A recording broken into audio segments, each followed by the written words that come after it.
يعني اغتيال صالح العروري من بين أبعاده ربما اغتيال رمز من رموز توقيع اتفاقيات المصالحة مع حركة التحرر الوطني الفلسطيني، فتح هو فصائل أخرى وشارك في المفاوضات في القاهرة وخارجها وفي إيران وفي أماكن كثيرة للوحدة الوطنية الفلسطينية. هل أن الوحدة الفلسطينية واردة الآن بعد هذه الحرب؟ شوف، في سيناريوهات المرحلة القادمة.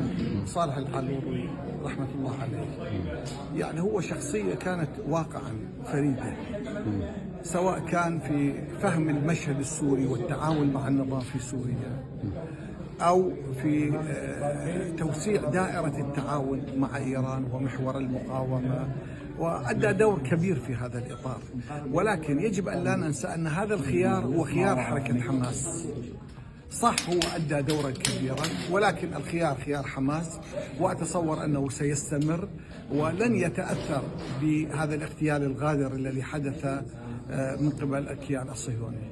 والوحدة الوطنية الفلسطينية هل ما زالت واردة؟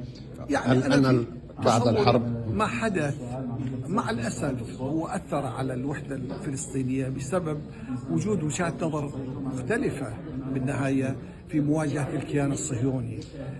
البعض يعني بدل أن يجرم الكيان الصهيوني في كل ما ذهب إليه من جرائم، بدأ يجرم المقاومة في لماذا هي تقاوم وتدافع. من هنا في تصوري وحدة الموقف الفلسطيني هي ضرورة، ولكن ليست على أسس تبويس اللحى.